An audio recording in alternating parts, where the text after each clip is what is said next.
Avec la célébrité peuvent parfois venir quelques inconvénients de taille. Présent sur le plateau de Touche pas à mon poste ce mardi 10 janvier 2023, Jean-Michel Maire en a apporté la preuve pure et dure.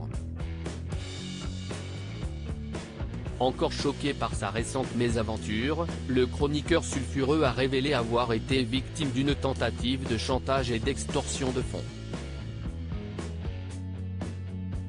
Tout a commencé par de simples échanges séducteurs sur les réseaux sociaux. On le sait, il faut se méfier des réseaux sociaux. Mais pour les personnalités publiques, la méfiance doit être encore plus accrue. Souvent victimes de chantage ou de menaces, les célébrités doivent sans cesse contrôler les informations qu'ils communiquent via ces célèbres plateformes.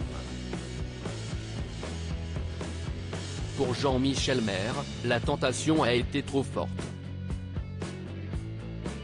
Dernièrement j'ai été victime d'une tentative de chantage et d'extorsion de fonds. J'étais célibataire à ce moment-là.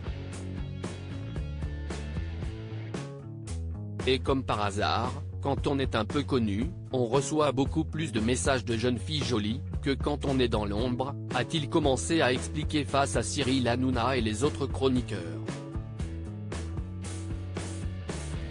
Si est arrivé progressivement rapidement, les choses deviennent plus sérieuses entre le journaliste de 61 ans et la jeune femme. Du coup, j'ai commencé à parler avec cette jeune fille-là, on s'est échangé des photos.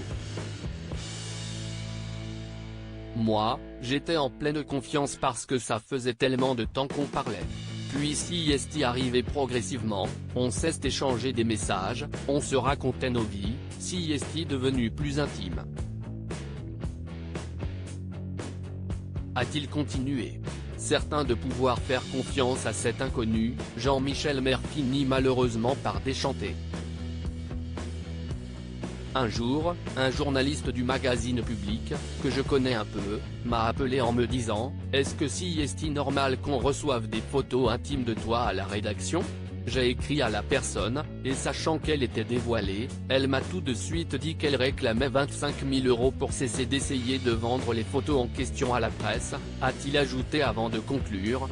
J'ai contacté la police, qui a tenté de donner rendez-vous et de piéger cette personne, car elle prenait vraiment des précautions avec des téléphones à carte prépayée, etc. Mais elle a dû se méfier et la police n'a pas réussi à la choper. Mais à un moment j'ai quand même eu un peu peur, parce que ça devenait vraiment très intime.